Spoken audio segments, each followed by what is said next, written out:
अस्सलाम वालेकुम दोस्तों अरशद शरीफ साहब का कातिल उनका दोस्त खुरम ही है। ये 100% श्योर है, जिसने शहीद किया है वो खुरम ही है।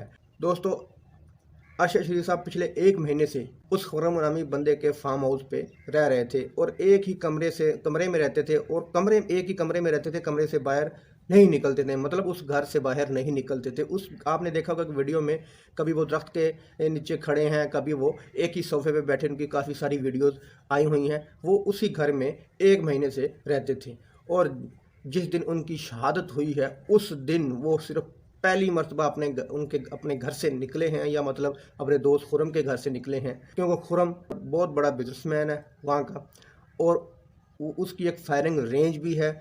उसी दिन फायरिंग रेंज पर भी अरशद शरीफ साहब को लेके गए और उन्होंने वहाँ पे फायरिंग भी की। वो बंदा अपने मुल्क की फ़ौज से भी कनेक्टेड है। वो दोनों भाई अरशद शरीफ साहब के दोस्त थे, जिन्होंने अरशद शरीफ साहब का कत्ल में सहूलतकारों का साथ दिया। अरशद शरीफ साहब को कत्ल किया गया कहीं और 200 किलोमीटर दूर। अरशद शरीफ साहब को 200 किलोमीटर दूर उनकी गाड़ी को ले जाकर फिर दोबारा उनकी डेड बॉडी, उनकी मैयत को दोबारा गोली मारी गई। सोचने की बात यह है, अगर उसका दोस्त मुलव्वस नहीं है तो जनाब गोलियां तो साइडों से भी चली हैं। तीसरा दोस्त, अगर अरशद शरीफ साहब फ्रंट सीट पे बैठते, एक सीट पे ड्राइवर बैठा था, तो पिछली सीट पे उस ड्राइवर का भाई बैठा था खुरम, तो उस खुरम को गोलियां क्यों नहीं लगी, या ड्राइवर को गोलियां क्यों नहीं लगी। गाड़ी पे बखूबी आपने देखा होगा, पीछे से भी गोलियां चली हैं, आगे से भी गोली चली है, ड्राइवर साइड से भी गोली चली है, दूसरी साइड से भी गोली चली है, किसी को नहीं लगी।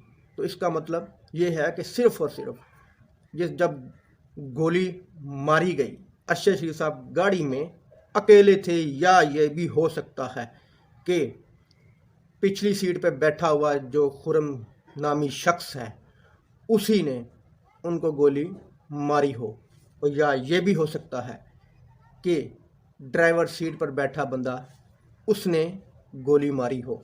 दोस्तों, यहाँ के जो सहाफ़ी लोग हैं उन्होंने कहा कि जो गाड़ी पे गोलियां लगी हैं, 9 गोलियां, वो गोलियां शॉर्ट रेंज से मारी गई हैं, मतलब 5 या 7 फुट से के फासले से गोलियां मारी गई हैं, कोई दूर से नहीं मारी गई।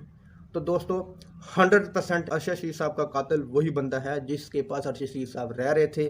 खुरम नामी बंदा और उसका भाई यही कातिल हैं, यही सहूलतकार हैं। खुरम को हायर किया किसी ने, पैसा खुरम को दिया, और खुरम ने हायर किया टारगेट किलर पुलिस वाला, क्योंकि खुरम वहाँ का रिहायशी है, उसको पता है कौन सा उजरती कातिल पुलिस में है। और ये तमाम वक़ुआ खुरम के कहने पर बनाया गया। कोई बच्चा गवाह नहीं हुआ, कोई बच्चे का वो नहीं था। ये सारा मंसूबा खुरम का था, क्योंकि खुरम उस गाड़ी में था। तो पुलिस ने जब फायरिंग की तो किसी और को, ना खुरम को लगी ना खुरम के भाई ड्राइवर को लगी। तो जनाब ये सारा मंसूबा अरशद शरीफ साहब के दोस्त का था। और इन्वेस्टिगेट ये होना चाहिए, पुलिस थी सहूलतकार खुरम की, और खुरम किसका सहूलतकार था।